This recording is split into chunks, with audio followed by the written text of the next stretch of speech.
نجات دلانے کے لیے بھرپور کوشش کرتی تھیں، ہر طرح سے تعاون کرتی تھیں، ان کے حوصلے بڑھاتی تھیں تاکہ ظالموں کی شر پسندیوں اور ان کی ریشہ دوانیوں کا مقابلہ کیا جا سکے۔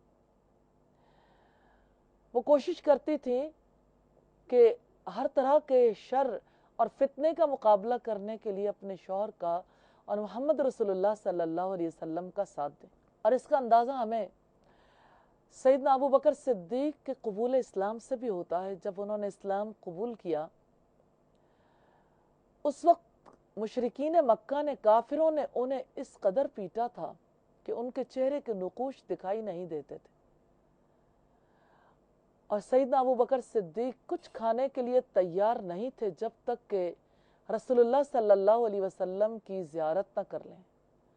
اس موقع پر سیدہ ام رومان اور سیدہ ام رومان ام جمیل کے ساتھ سیدنا ابو بکر صدیق کو لے کر رات کی تاریکی میں گئی تھی۔ اس کے بعد جب سیدنا ابو بکر صدیق نے نبی صلی اللہ علیہ وسلم کو دیکھا، اطمینان میں آئے، پھر کھانا کھایا۔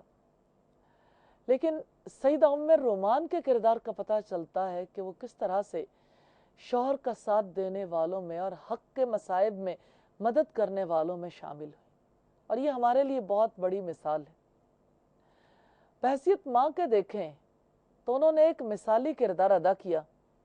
ام رومان میں جو نمایاں خصوصیات تھیں، ان کی سچائی، ان کی سخاوت، ان کی وفاداری اور ان کی اصلاح کرنے کی خصوصیات تھیں۔ انہی خوبیوں کے حوالے سے وہ مشہور بھی تھی۔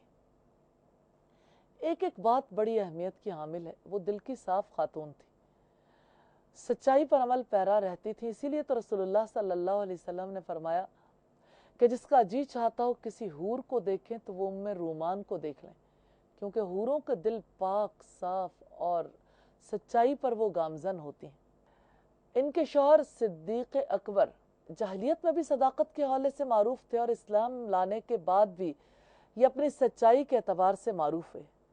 اللہ رب العزت نے سیدنا ابو بکر کی صفات اپنی کتاب قرآن عزیز میں کئی مقامات پر بیان کی۔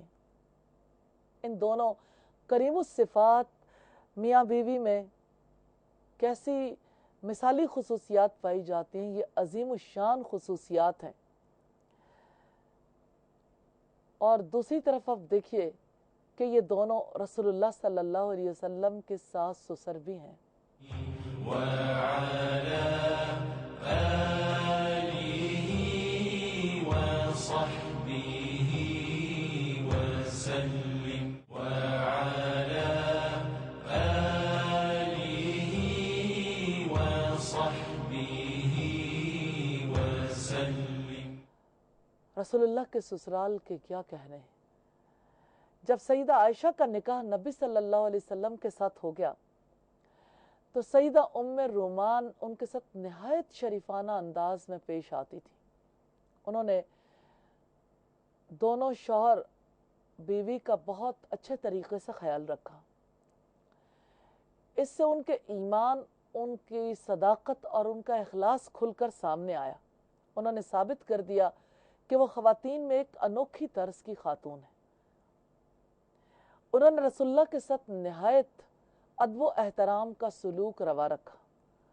رسول اللہ صلی اللہ علیہ وسلم کی طرف سے سیدہ عائشہ کو نکاح کا پیغام پہنچایا گیا۔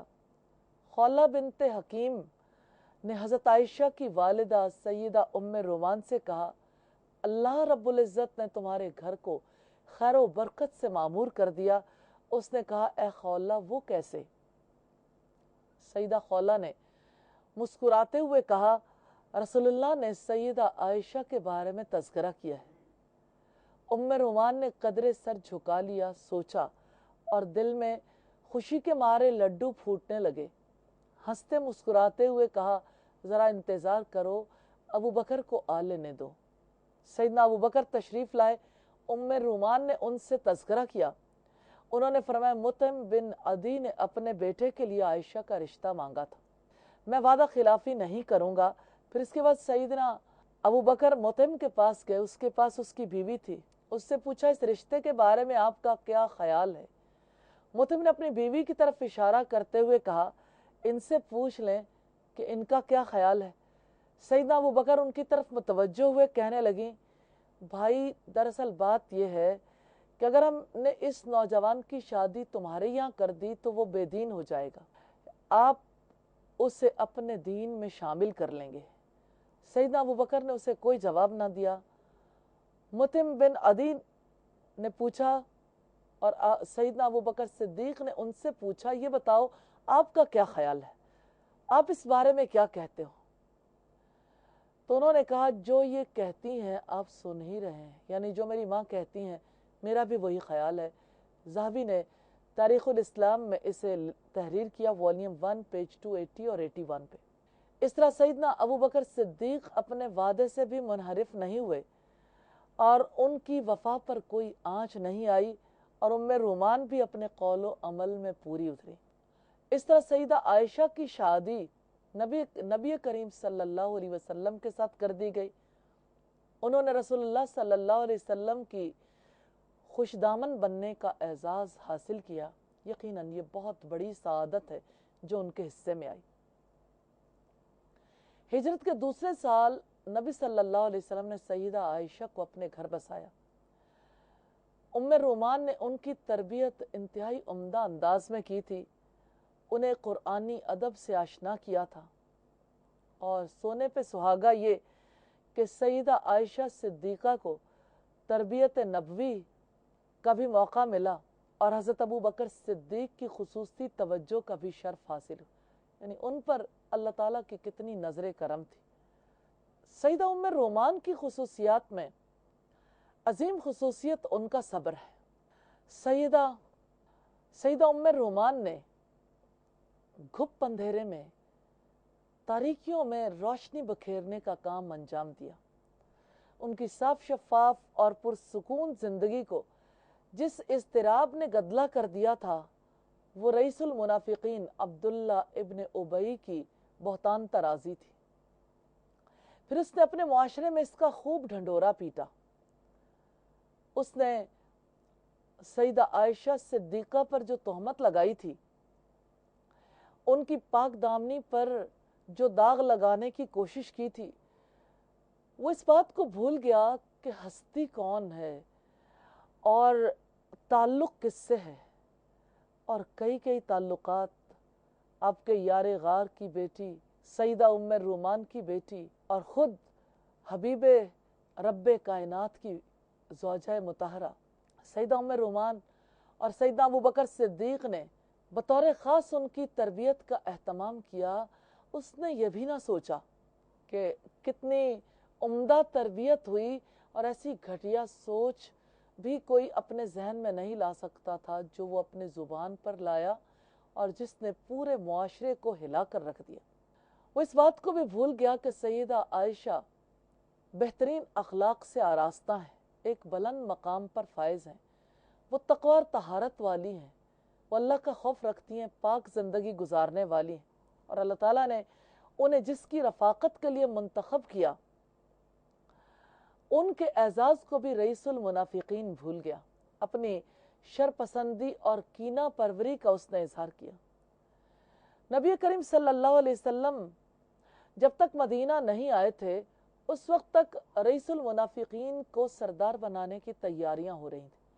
آپ کے آنے کے بعد اس کی ساری خواہشات مٹی میں مل گئیں، اور ہونا یہ تھا کہ اس گندگی کے ڈھیر عبداللہ ابن ابی کے سر پر جو تاج شاہی رکھنا چاہتے تھے، سربراہ بنانا چاہتے تھے، یہ اپنے باطل کاموں میں بری طرح سے ناکام ہو گئے۔ تو بات کہاں تک پہنچی؟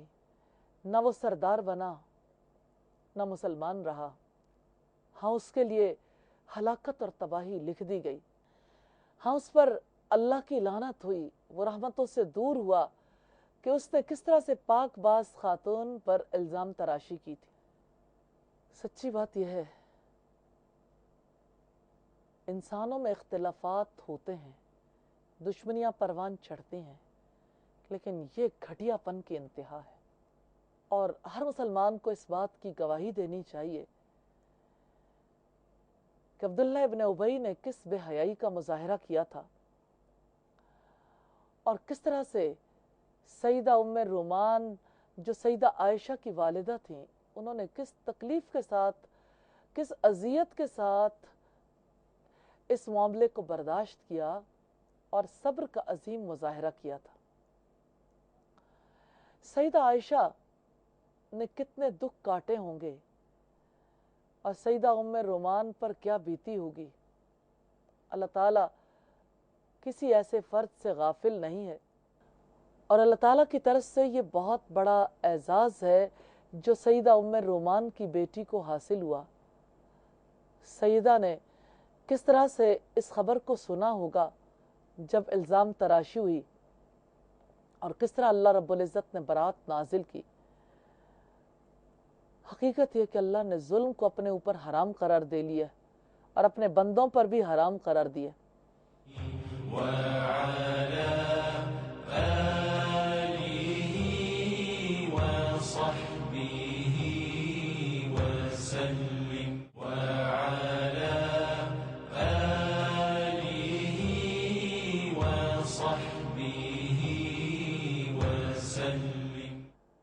اور سورہ شعراء کی آیت نمبر 227 میں ہے، جنہوں نے ظلم کیا وہ جلد ہی جان لیں گے کہ وہ پلٹ کر کس کے پاس جاتے ہیں۔ سیدہ ام رومان نے جب اس خبر کو سنا تھا سیدہ عائشہ کے بارے میں تو وہ بے ہوش ہو گئی تھی، لیکن اللہ تعالیٰ نے انہیں صبر کا دامن تھامنے اور اپنی ذات پر یقین کا موقع عنایت کیا تھا۔